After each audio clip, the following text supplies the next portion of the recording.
Good evening and welcome to this Prior Lake City Council meeting of Tuesday, June 9th, 2026. If you would, please stand, join me in the Pledge of Allegiance.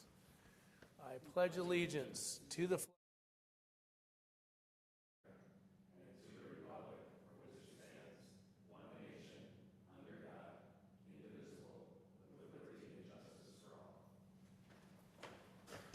Good evening, and it is so nice to see so many in attendance this evening. The first item on our agenda is the public forum. Public forum is that opportunity for those in the council chambers to come before the city council and share with us anything that you might have on your mind. The exception to that is at this time we would not be able to take any testimony on any hearings, public hearings, or for hearings that have either taken place or for which a hearing has been scheduled. But with that lone exclusion, is there anyone that would like to come before us this evening? Seeing none, I would move along to item 3 on our agenda, council, which is the approval of the agenda itself. And if there are no modifications or changes, I would encourage a motion to approve it as submitted. I would move to approve the agenda as submitted. I will second. Motion by Councilmember Churchill, second by Councilmember Lake to approve the agenda as submitted. All those in favor say aye. Aye. Aye, that motion carries. Bringing us to the meeting minutes. Council, it has been some time since our last meeting. This is for the approval of the May 12, 2026 City Council meeting minutes. Again, Council, if no changes, modifications, I would entertain a motion to approve as submitted. I'll make a motion to approve the minutes. So moved. Motion by Councilmember Lake, second by Councilmember Hellier to approve those meeting minutes. All those in favor say aye. Aye. Aye, that motion carries. Bring us to the consent agenda this evening, and what I'd like to do is to hand that over to Assistant City Manager Lori Olson, if she would both introduce the consent agenda as well as those items before us this evening. Thank you. Lori. Thank you, Mayor. City Council. Items on the City Council agenda considered routine or non-controversial are included as part of the consent agenda. Unless the mayor or a council member requests an item to be removed and considered separately, items on the consent agenda are considered under one motion, second, and vote. Any item removed from the consent agenda will be placed on tonight's agenda under removed consent agenda items. Approval of claims listing. Resolution to receive the quote and award a contract for a pump upgrade at the Summit Booster Station. Resolution authorizing final payment for the 150th Street Lift Station rehabilitation. Resolution receiving quotes and awarding a contract for pavement repair on Spring Glen Circle Northwest. Resolution approving a work order for professional engineering services for the 2026-2027 Stormwater Pond Maintenance Project. Resolution approving a work order for professional engineering services for the 2026 miscellaneous drainage project.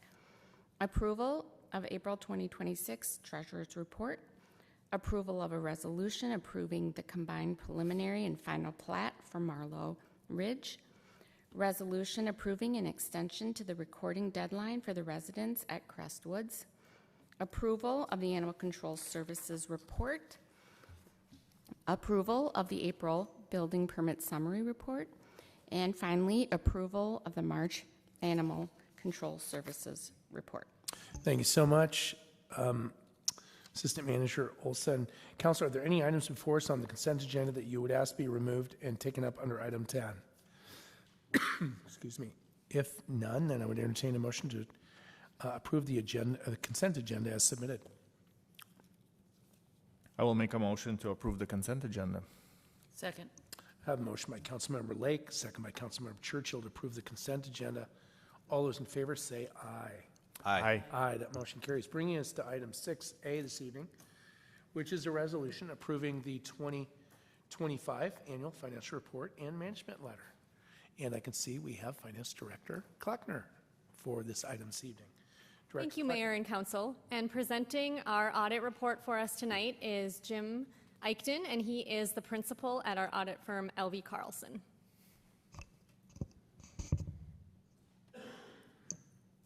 There we go. Mayor, members of council, administration, my name is Jim Eichten with LB Carlson CPAs, here this evening to present the audit results for the year ended December 31st, 2025. It is a requirement in state law that the city have an annual financial statement prepared, and that particular financial statement is required to be audited by an independent certified public accountant, a CPA, which is my role here with the city. The city has issued a beautiful financial report just recently, and that has been audited. That particular financial report is quite lengthy. It's about 125 pages long, so if you get a moment to review that, it's a great document. But as part of our particular process, we do provide a number of steps to issue that report, and I'll go through those. Thanks for doing the PowerPoint over there for me. So as part of this particular audit, we do issue an opinion, as I mentioned, on those financial statements. The city also is required to have what's called a single audit of federal awards if you were to receive more than $750,000 of federal revenue.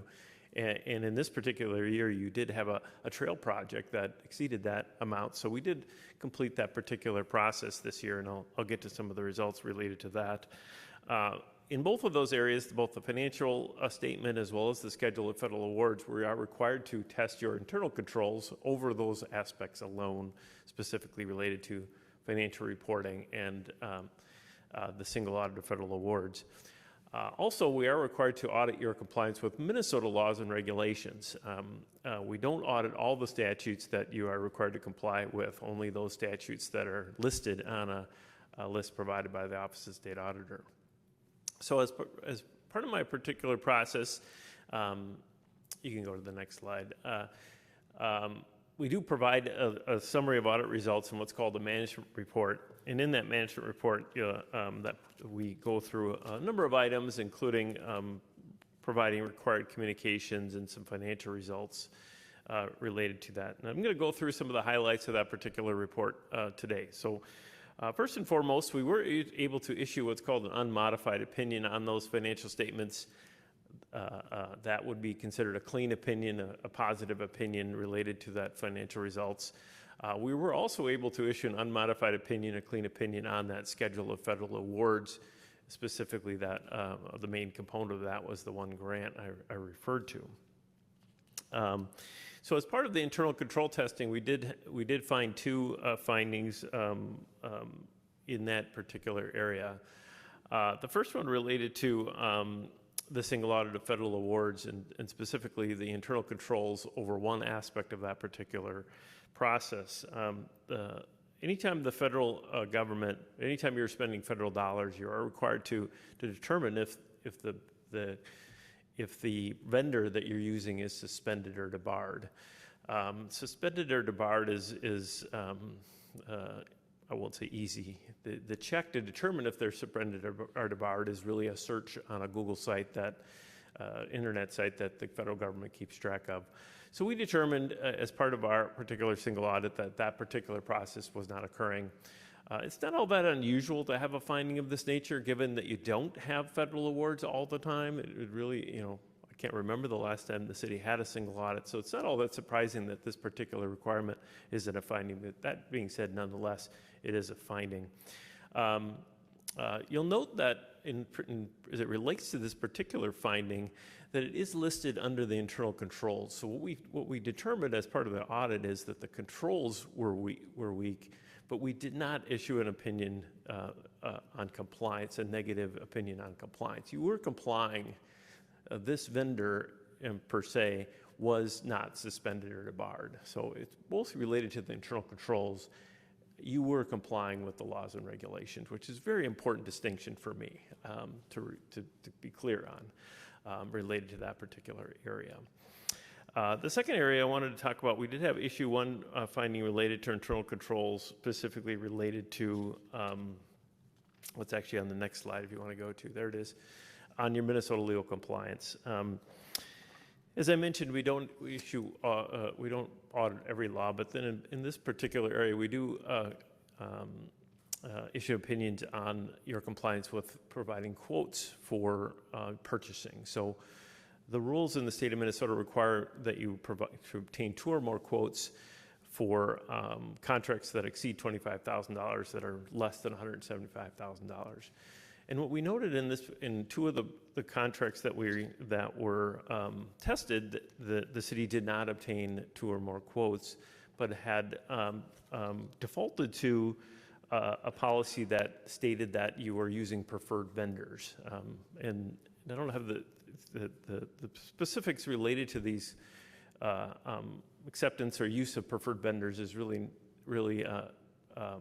okay, and you can do that at any time. But you are required to evaluate with every contract, should I have obtained 2 or more quotes, or is there an opportunity here to not just default to that particular preferred vendor? I should have gone through a process to look at, well, is there a new vendor? Is there a possible vendor that I could be using that is better or more useful for the city? And that should be happening with every contract. In this case, the city was just defaulting to, yep, we've used this vendor in the past, we're not going to get 2 or more quotes. So it's subtle, I'll say the finding is, and it's something that is more of a documentation item than anything concerning related to those contracts, but it is something that should be developed in terms of the purchasing policy they have, that there is documentation on those to getting 2 or more quotes, or at least evaluating the need for 2 or more quotes with all contracts within that particular range. So I want to evaluate these audit results in this vein.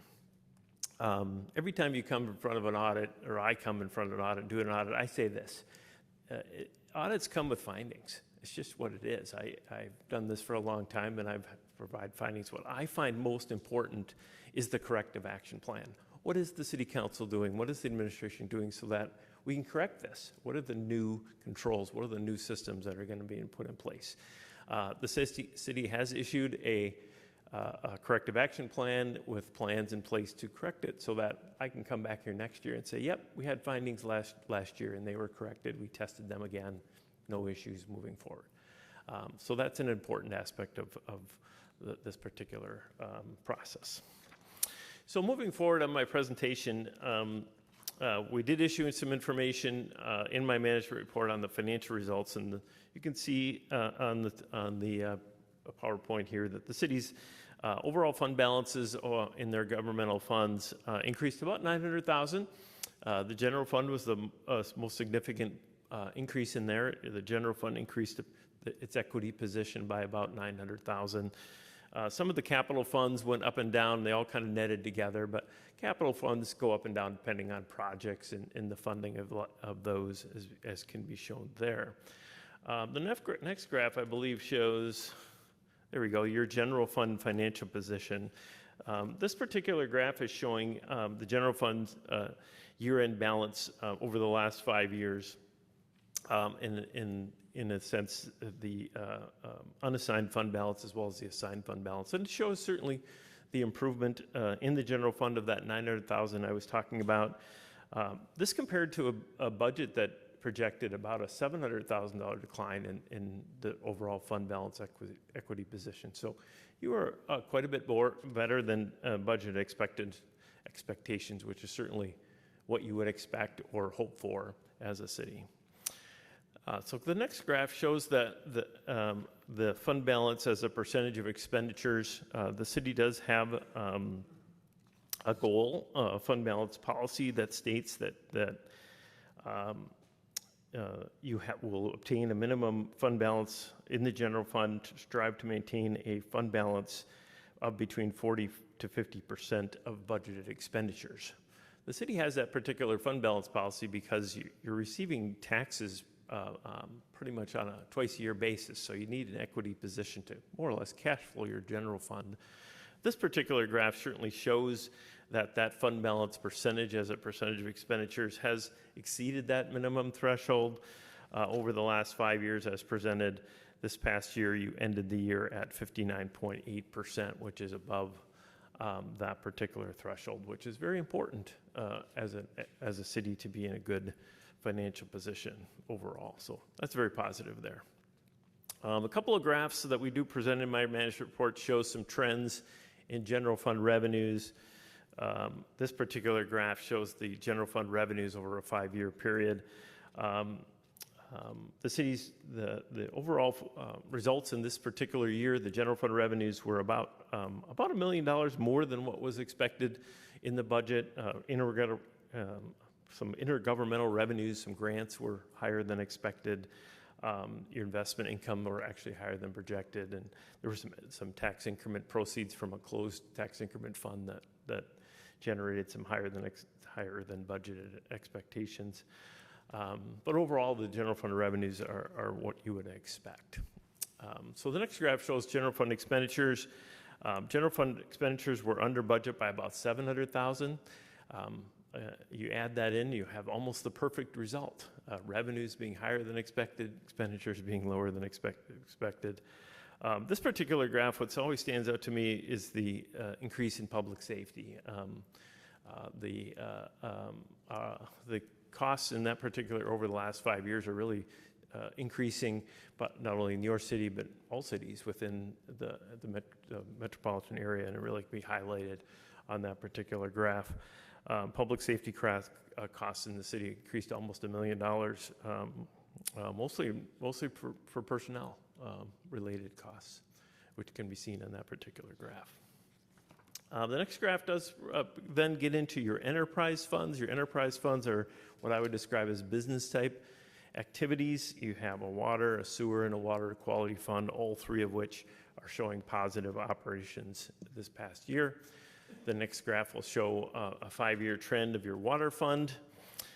The lines there that stand out to me are the red and green lines, which really are showing operating income as well as operating income after depreciation, all of which are in a positive light.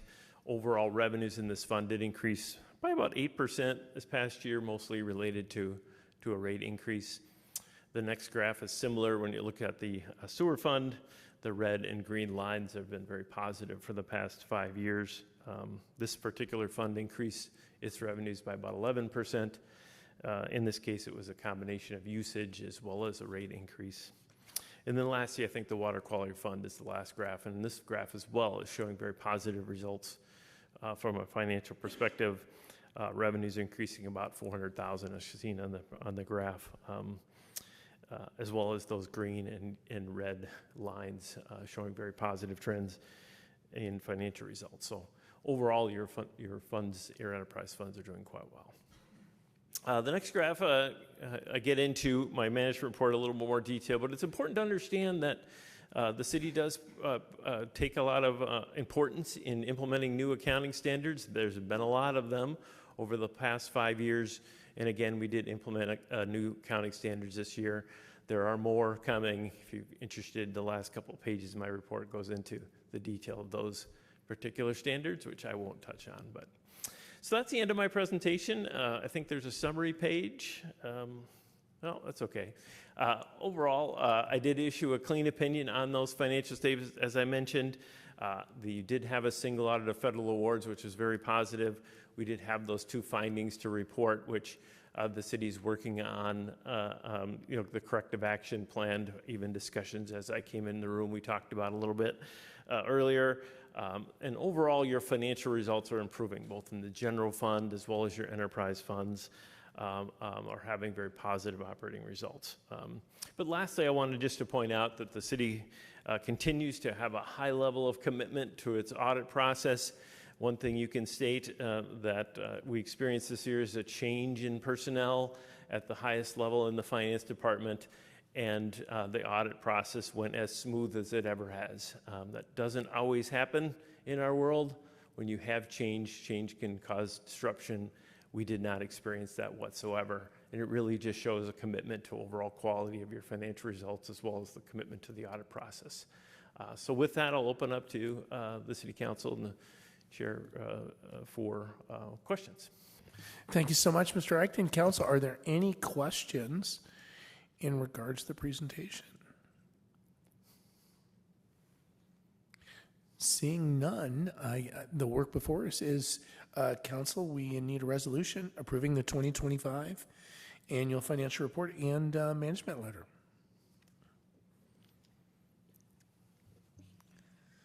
I'd make a motion to approve a resolution for the 2025 annual financial report and management letter.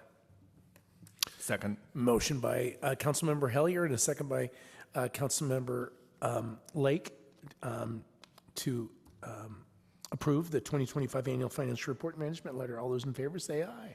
Aye. Aye, and that motion carries. Thank you so much for your presentation. That brings us, council, to item 7A, which is a public hearing for the new on-sale intoxicating liquor license application for Teresa's Mexican restaurant. And I can see we have,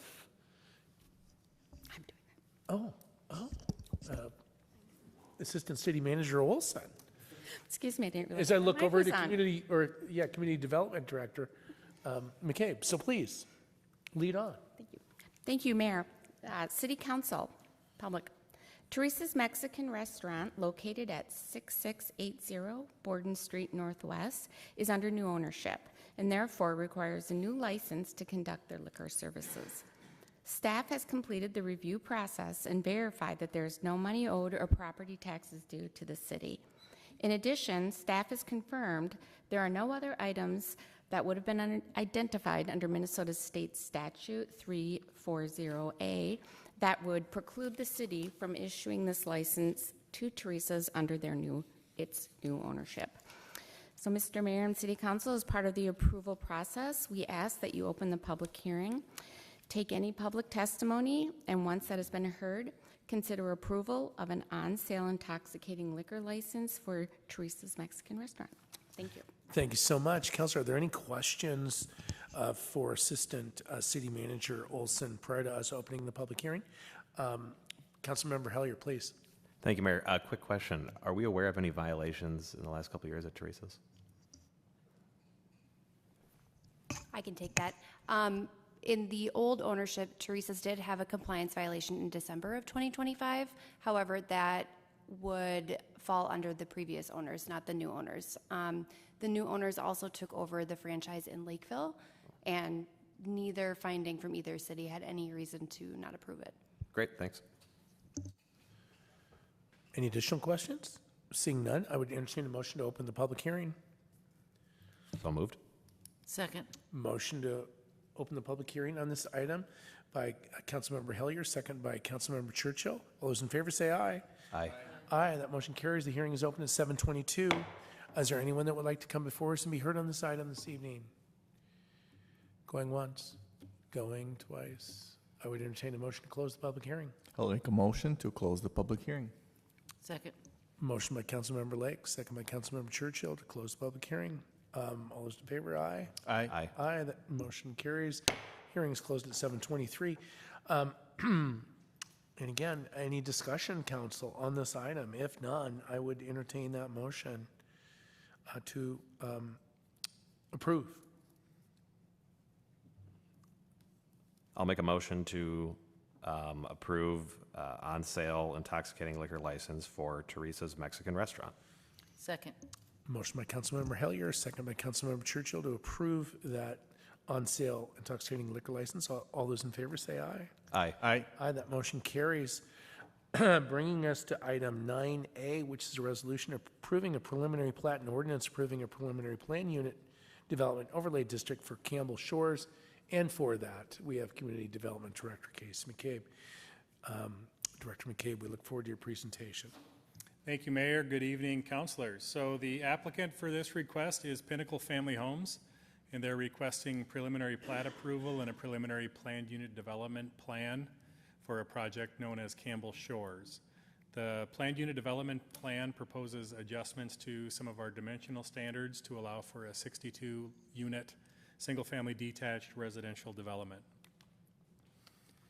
The subject property is located at the northwest corner of the County Road 17 or Marshall Road intersection with County Road 12 and 170th Street East.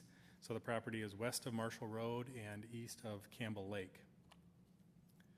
Campbell Lake is a natural environment lake, so that makes this a little bit more complicated of a planned unit development plan. The site has just under 2.4 acres of wetlands, and it has a wooded shoreline and also a portion of the property along the southern peninsula along 170th Street that is not proposed for development, but that is also a wooded area. And then agricultural fields cover most of the property today. Our 2040 comprehensive land use plan designates this area for low-density residential development. In our zoning, it's currently within the city limits. It is zoned for R1, which is our low-density residential district, within a shoreland overlay district within 1,000 feet of the lake. So the comp planning and the zoning both guide this property for low-density residential development, which is what is proposed, and the development requires a minimum of 2.5 units per acre. So with a natural environment lake, there's a higher development standards. It's kind of a complex spreadsheet in front of you on your screen, but the planned unit development approach is necessary in this case in order to meet our minimum 2.5 unit per acre requirement, as our standard R1 lots of 15,000 feet on the shoreland and 12,000 square feet for non-riparian parcels cannot be met. The third column down shows what the natural environment standards are for DNR rules and City of Prior Lake ordinance. So that would require a 40,000 square foot riparian parcel and a 20,000 square foot non-riparian parcel. So a development like this could not meet our 2.5 unit per acre requirement needed to get the sewer extension permits. The developer is proposing lots ranging from 8,600 to nearly 20,000 square feet. They are not proposing any adjustments to the front or rear setback requirements. They are proposing a 7.5 foot side yard setback requirement. The impervious surface will be 25% per tier. We'll get into tiering in just a minute here, with an average of 30% per lot. And then lot widths range from 65 to 70 feet in width. So again, 62 single-family units. You can see the preliminary plan there. There is a large area also of protected shoreland shown on the plans that we'll get into. So with a shoreland PUD, there is a specific density per tier. So each of our lake classifications, whether it's a recreation lake, natural environment, general development, they have their own tiering standards that applicants must follow for development. So in this case, Campbell has 4 tiers. The first 3 are within the shoreland entirely, and the 4th is partially. The applicant in this case, or any applicant, you can push density out to further out tiers, but you can't push density closer to the lake. So our system has, based on the area in your first tier, you get X number of units. If you're not using all of those units, let's say you can get 15, but you can only fit 12 lots, you can push those 3 to a further out tier, which we're doing in this case. The PUD requirements for a shoreland PUD require 50% open space on the entire property. And then natural area protection is also a requirement of the PUD. So our first tier is to that pink line. The zoning ordinance would allow for 19 units in there, but the developer is proposing 13. So 6 are being transferred outward from the lake to the other parcels. Tier 2, which is the green, allows for 22 units. The applicant is proposing 27 within Tier 2. So they're using 5 of those 6 bonus lots. And then Tier 3 would allow for 18. They're proposing 19 to use the remaining bonus lot. And then there are 3 lots proposed outside of the shoreland tiers. So each tier will have a maximum of 25% impervious with lot flexibility. So much like we've done for other developments in shoreland PUDs, a developer can propose, maybe some of the lots are 25% coverage, some of the lots are 30% coverage, but overall they will average 30 throughout all of the parcels. And then those actual numbers will be finalized before we would come back with a final PUD plan and a final plat. So most of the significant trees on the property are being preserved. The applicant is proposing to remove approximately 30% of the caliper inches. That does not require any tree replacement under our city code because we allow for 35% removal, but the applicant will be planting a significant number of subdivision trees along with the development. This development would propose a trail along Campbell Lake, which is the darker red line all the way around the shore, and then along 170th Street, extending up along Marshall Road. and they have sidewalks for pedestrian circulation within the development. And the applicant is also working with Scott County on a future intersection project at the 12 and 17 intersection, which will include an underpass under County Road 17 for pedestrian access, and they are accommodating that within their design. So the green areas are conservation easements and open space proposed for the development. This project did go in front of our planning commission, and the developer received a variance from the 50% open space requirement. So they are at 47% is their new requirement. The justification for the open space is, again, it's the cooperation of this developer with Scott County on their intersection project. So they're working with the county to oversize some stormwater ponding, provide necessary right-of-way, provide trail easements and connections. So that additional land area that, for lack of a better term, was lost by the developer and utilized by the county, that was used for justification and rationale for granting the variance. Because had they not done that, they would have been able to propose a development with 62 lots, meeting our requirements. But because they lost all of that land area, they essentially lost 2 developable lots. So the Planning Commission did grant a variance to allow them to maintain their 62 lot development.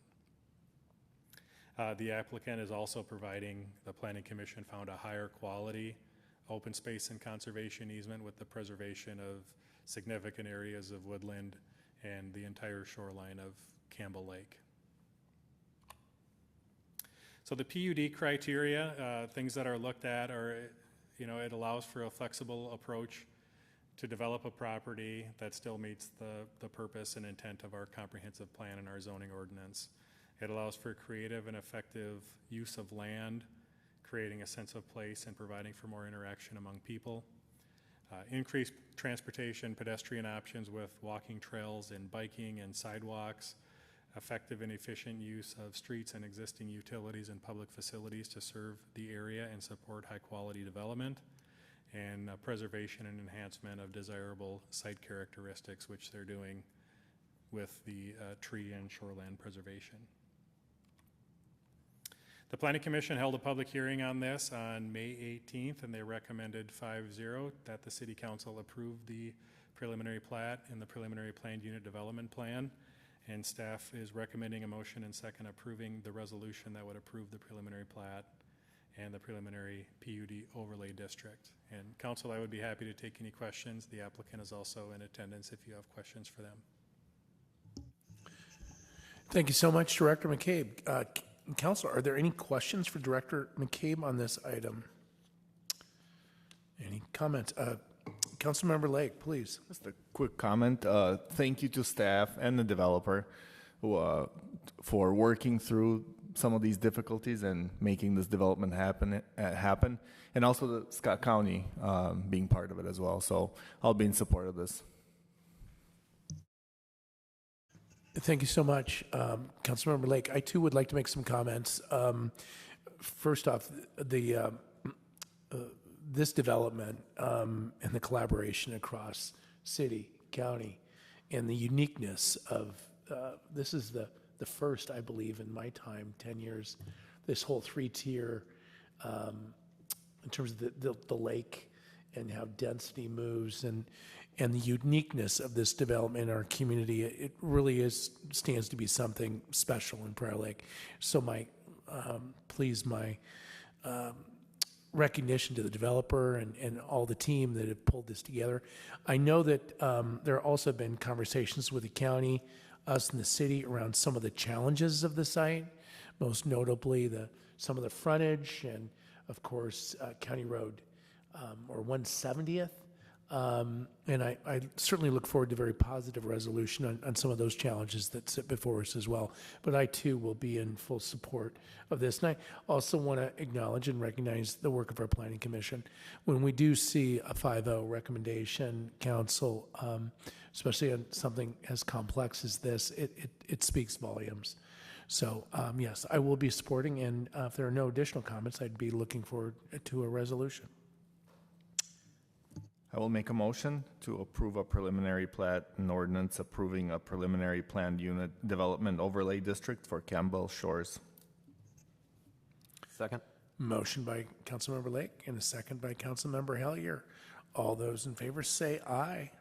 Aye. Aye, and that motion carries. And we look forward to the next steps. Thank you so much.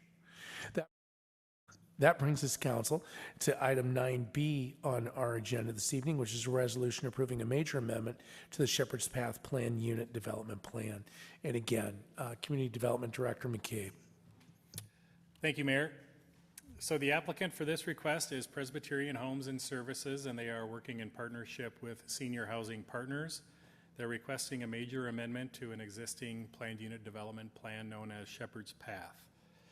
So the amendment to the PUD would allow for the applicant to construct a 72-unit independent living building on a piece of property previously anticipated for a skilled nursing or assisted living facility. The applicant is also proposing to adjust some of our dimensional standards to accommodate their design.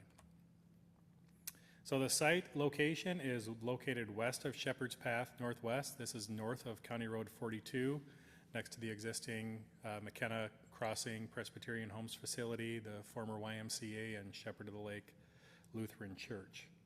The subject site is highlighted in yellow, and then the red box indicates where this proposed building would be located. Another aerial photo showing the location with the existing aerial photo. So a similar building, when this was approved in 2006, was anticipated as part of the Shepherd's Path Planned Unit Development Plan. That planned unit development anticipated a skilled nursing facility in this location.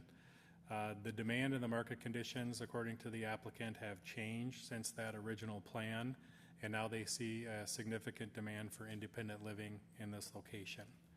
So the current assisted living facility, it's a mix of 85 independent living, 51 assisted, and 18 memory care units for a total of 154 units currently on the site. This is the original 2006 planned unit development plan. The project location is shown here in the yellow box highlighted, so you can see there was a 3-story building anticipated in this general location. So a similar size building in a similar location. So the PUD encompasses the entirety of the Shepherd's Path PUD is about 80 acres north of County Road 42. There are DNR protected wetlands on the site, but there are no proposed wetland impacts related to this project. And then the site is zoned for planned unit development based on that original 2006 plan. So again, the PUD plan contemplated a 3-story skilled nursing facility on the site with an R3 zoning district. So again, this zoning is PUD, it's not R3, but our R3, which this would qualify under, is a max height of 45 feet. The planned unit development amendment would allow for the construction of a 4-story independent living, and then there's also 1 level of partially exposed below grade parking. So the building height, when it's measured from how we measure in the city code from the finished grade level along the public right-of-way, would range from just under 52 feet to just under 63 feet, but it also has a pitched roof to match the existing design, so we make that measurement to the midpoint of the pitch. So here at the bottom of your screen shows kind of a side profile elevation of how this building will fit in relation to the existing. So the new building is on the right, existing building is on the left. The 4 stories that are occupied on this structure would meet that 45-foot requirement, but when including this lower level exposed parking and the upper level midpoint of the pitch, that's when you're going to get to your higher point. The applicant also worked on their plans to push the building back from the street from both the east and the north to provide a greater setback and reduce that perceived scale or impact of the building height. So here are a few, again, just concept elevations to give the council a feel of what the building may look like. So this lower level that you see exposed is parking. Upper level that will have proposed as a pitched roof. This is a flat roof elevation. Side profiles, again, the top is the east elevation of the building, the bottom is the west elevation. They're using nice quality building materials, variations on building walls, bump outs, and different materials as well. So here's an aerial showing how the building will fit in with the existing McKenna Crossing Pres Homes facility and where it will sit in relation on the property. So the PUD request, it would increase the total proposed building area by approximately 31,000 square feet, which will result in a floor area ratio of 0.336, an increase of approximately 3% from the previously approved floor area ratio of 0.326.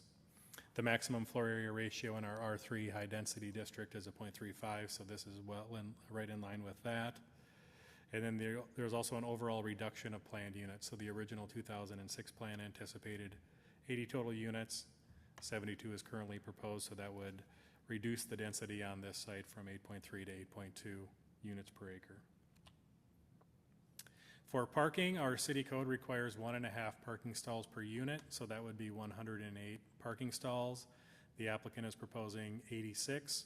64 of them would be structured underneath and 22 would be surface stalls.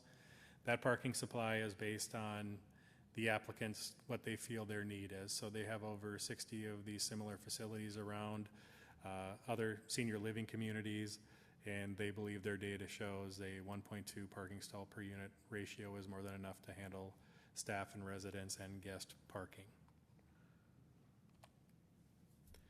The original planned unit development plan does not establish specific setback requirements. In our R3, again, not an apples to apples comparison because this is a PUD zone, but we would require a 30-foot front yard setback for the building, and the side yard setbacks would be a minimum of 15 feet, and they would increase in distance based on the building height. The applicants in this case are proposing a 65-foot setback along Shepherd's Path, so it's more than 1 foot per foot in height of their building, and 43 feet along North Barrens Road to the north. Sanitary sewer and water services are available in Shepherd's Path. The utilities currently, I know this isn't the best graphic for you, council, but the utilities currently cut through the corner of the property because that's where the road alignment used to be. The road is now set at 90 degrees, so the applicant will be moving the water main within the public right-of-way. They are not going to move the sewer line due to some difficulties with moving that, and staff supports leaving the sewer line where it currently is within an easement. They're going to direct stormwater towards stormwater facilities that already exist on the site. The previous planned unit development plan that anticipated a building on this site included stormwater facilities, so there's no additional stormwater improvements that are needed. The site is already designed to accommodate this building. So for major amendments to a PUD plan, our city code requires there's major amendments and there's minor amendments. A major amendment is any change in an approved use classification, changes to a final plat, increases in density, building height, or parking, reductions in open space, or any changes that are anticipated in offsite impacts. So this qualifies as a major amendment. They're reviewed. We just went through the criteria in the previous item, so I will go quickly through this, but a flexible approach to development, creating a sense of place, increasing economic vitality, more efficient and effective use of streets and utilities that are already there to support the development, enhanced incorporation of recreational, public, and open space components, and preserving and enhancing site characteristics. The applicant is proposing to amend the previously approved PUD plan just to change the use from planned skilled nursing facilities to independent living. The overall number of units in the building and the scale of the building is similar to what was previously proposed. And then the PUD would include flexibility for the developer related to building height, density, dimensional standards, parking, and setbacks. The Planning Commission considered this item. They held a public hearing on May 18th. They did recommend City Council approval on a 5-0 vote, and staff is also recommending approval. So I would be happy, Council, to take questions, and the applicants are in attendance as well if you have questions for them. Thank you so much. Director McCabe, Council, any questions? I've got a couple questions. Actually, Casey, could you take me back to the parking? And this is one I wish I would have picked up during my review, and I missed it. Specifically, the parking ratios. So here, I can see parking supplies based on demonstrated demand from the applicant, 60-plus senior living communities. I guess my question, applicant and/or Casey, would be, would that be like occupant? So in other words, this was originally skilled nursing facility, and I don't know what a parking requirement would be for a skilled nursing facility as compared to a independent living facility. So please share with me the parking, and also, applicant, if you might have context for demographic or like independent liver or living individual for the adjacent facility. Is it a similar occupant? Because I'd be very interested in what those parking ratios were when that building was constructed 21 years ago. 20 years ago. So again, parking questions, and a little context for me on the parking questions, if I may say so. We, the city, accepted in a 55-plus development some data from the developer, and let's just say the data created challenges for the city, which put us in a kind of a difficult bind. So that's the context for my question. I wish I would have gone a little bit deeper on this prior to, just because again, I hate gotchas. This is not designed to be a gotcha. So anyway, those are my questions on the parking. Absolutely. Well, thank you so much for your time tonight. In terms of parking, one note that I don't think was in the presentation is we did provide proof of parking as well. So those additional required stalls, should we ever see a need for it with our residents, we would be able to install those. It's a leasing issue for us as well. People don't want to live in a community if they can't park there. So we would never want to provide less than it would be required to, lease up those units. In terms of the question about skilled nursing versus independent living, it's a little bit hard to compare because the skilled nursing component has a much larger staff component, and those staff are traversing much more frequently than you would have a resident of the community. So I don't know what the original parking was, but we feel very comfortable with the amount we're providing.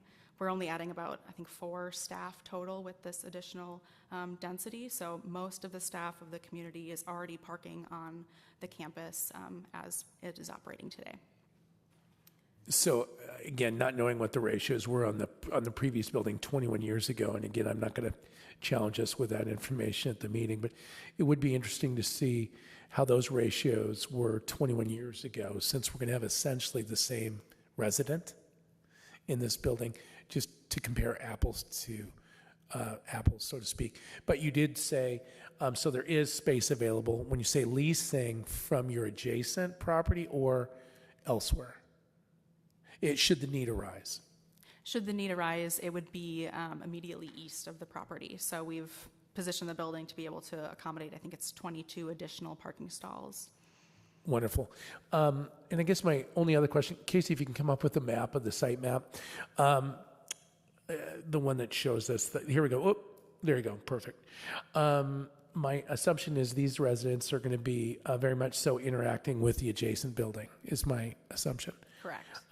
As applicant may be aware, there is a trail that is used frequently by the residents, and unfortunately we have an amenity within this space, specifically a bridge, and we, the city, have been, unfortunately, we had a park referendum that was on our ballot last November that this bridge was an amenity that we were hopeful, because it now is closed. This bridge is closed.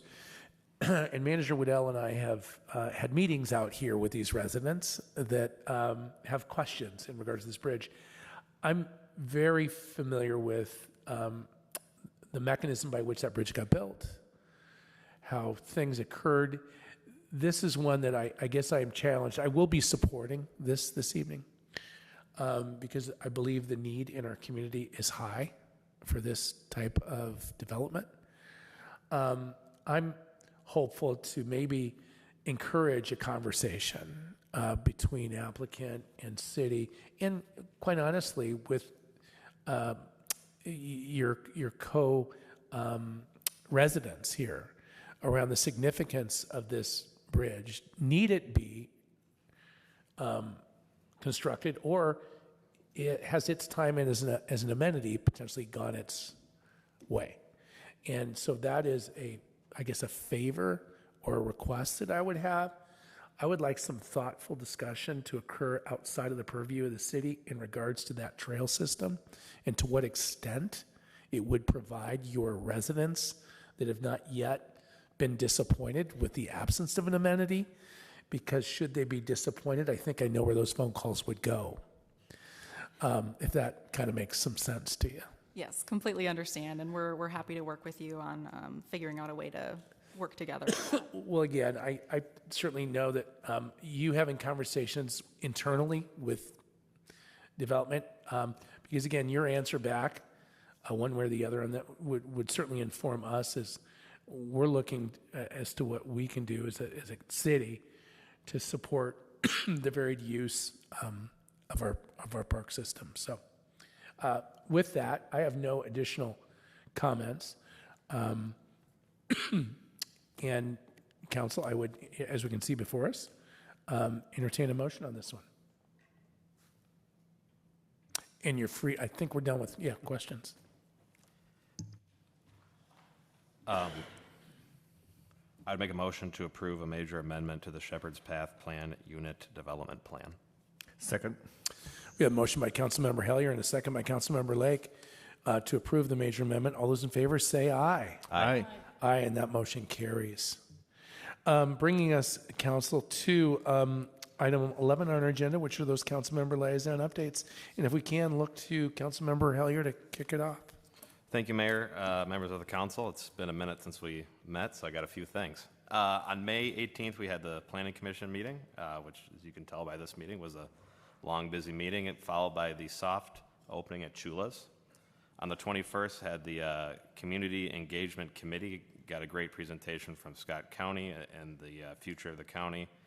On the 28th, went to the IWG meeting with Scott County and our neighboring communities and had a good presentation and conversation with the Met Council. Planning Commission again on the 1st, the Chamber on the 3rd, and then agenda review today with Councilor Lake. And that's it. Thank you so much, Councilor Hellier. Councilmember Lake? Mayor, councilors, on May 15th, I attended the Scale Executive Committee meeting. And then on Memorial Day, which was the 25th, I had the honor to participate in the Memorial Day Parade organized by our great VFW. And I was part of that event, and it was a great day and great turnout for our city. On the 8th of June, the EDA meeting was canceled, and today I had my agenda review. And that concludes my report. Thank you so much, Councilor Lake. Councilmember Churchill. Thank you, Mayor. On May 19th, I had the Prior Lake Spring Lake Watershed District meeting. On the 27th of May, I had my MVTA board meeting. And the 5th of June, I had my agenda review. Thank you so much, Councilmember Churchill.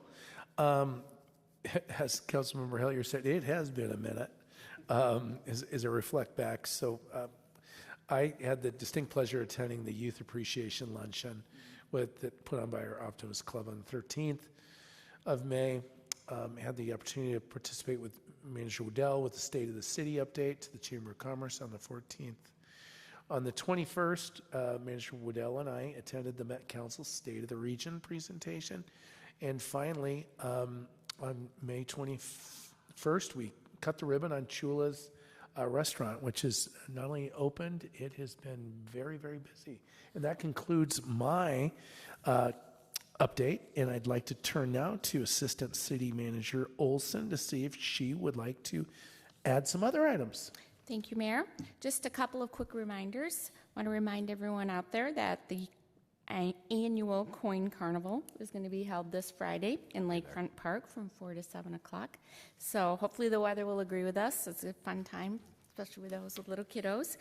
And also a reminder that next Friday, the 19th, is Juneteenth. That is a state holiday, so city offices will be closed next Friday, June 19th. That's it. Thank you so much. And with that, council, I would look to item 13. I will make a motion to adjourn. Second? Motion by Councilmember Lake to adjourn, a second by Councilmember Hellier. All those in favor say aye. Aye. Aye. Aye, and the meeting is adjourned at 7:54.